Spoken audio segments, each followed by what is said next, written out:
work on There you trying to go. figure out how to improve our supply chains in particular.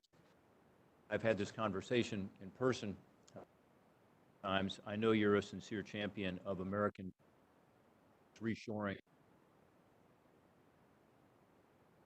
like China and Rob, you got to put that microphone really close to your mouth. It's kind of fading in and out, and we can barely hear you. okay. I don't think the mic's working. Can you hear me? Yeah, we can hear real good right now. Okay.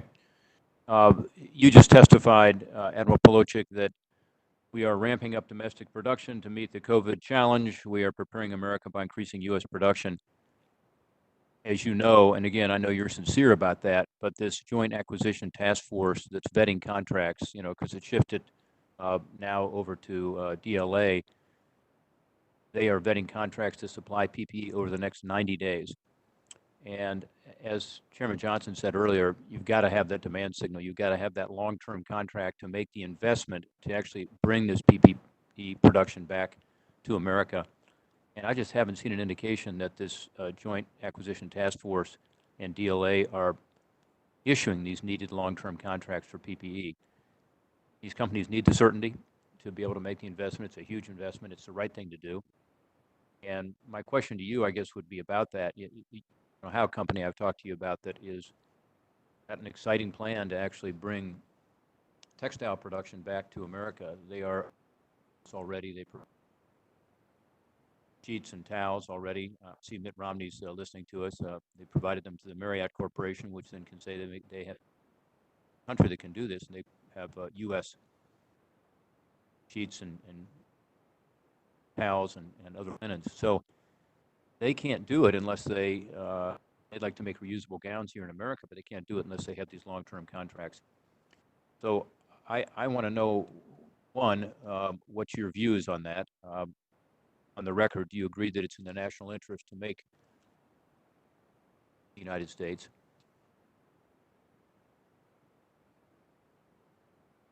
So I have about a little bit of a hard time hearing your question, but I get the genesis is a little bit about our plan to bring manufacturing back, and the requirement. The question is just, do you support bringing it back?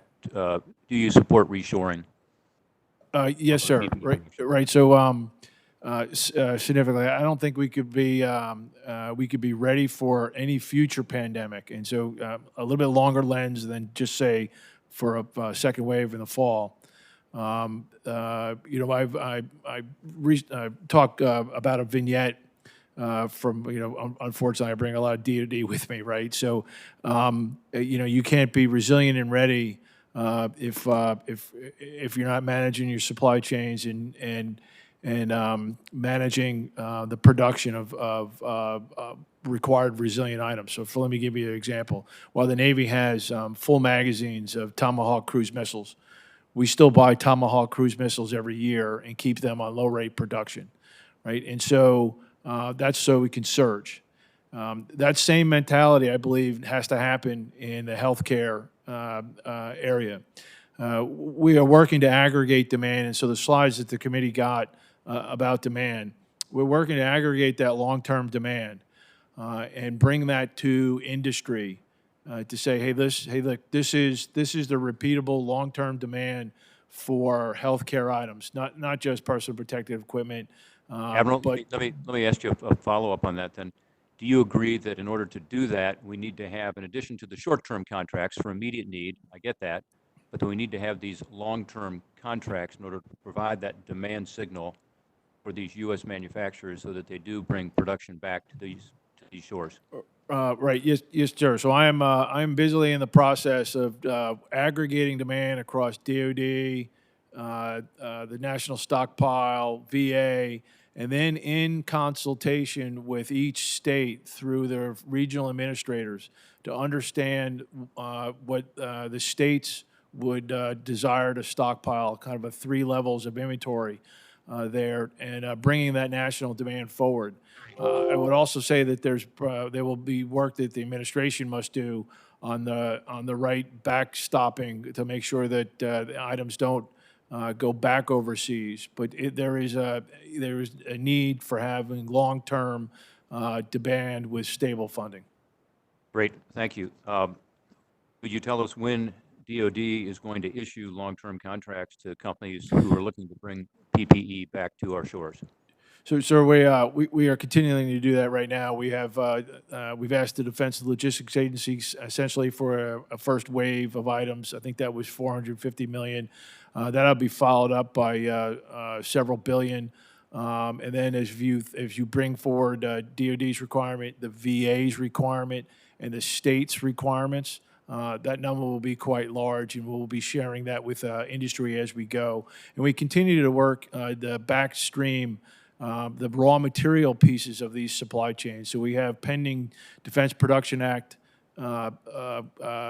investments to bring additional millions of square feet of melt-blown, the non-woven fabric to make either gowns or surgical masks here in America with American-made product. Well, thank you, Admiral.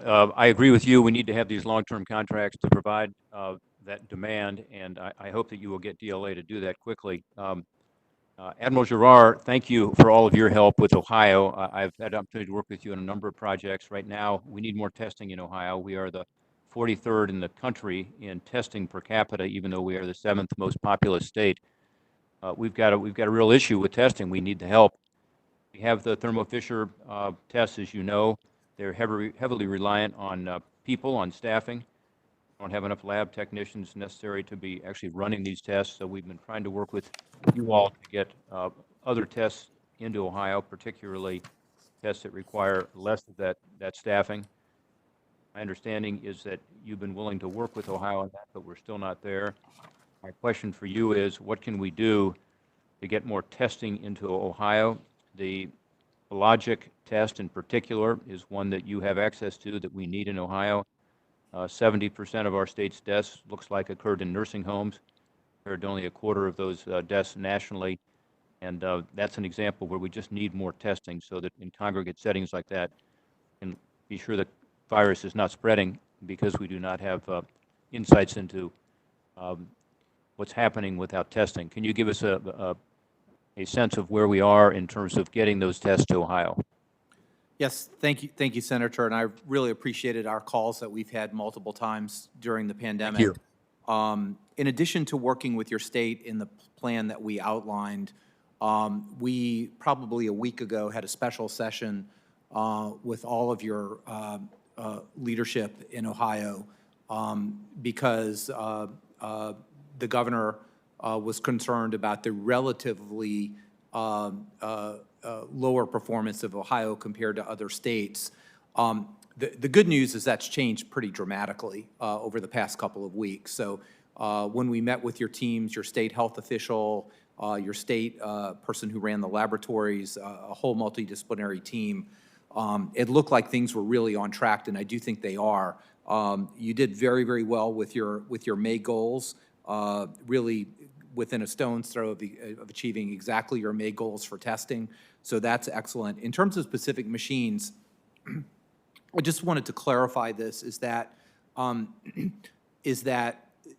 like everything else, there's not enough of any single material to go around. And therefore, it really requires a couple different approaches. For things like swabs and media, the market was so fragmented with multiple small producers that literally the federal government buys the supplies, and we're committed to doing that through December at a rate of about 20 million of each, tubes, media, and swabs, and distributing those to the states at least through December and maybe further. For other markets that are more mature, what we're doing is matching the supplies that are in the market to the states. In other words, we're helping match what the capabilities are to what the states have. And that's where we're going to be for the next few months, and we will do well. We did almost 12 million tests in May, which is just an enormous milestone and very close to the state's full goals. In terms of the specific questions you asked about Hologic, I do want to be clear that not everybody is going to be able to get the specific newest technology that they want the moment they want it.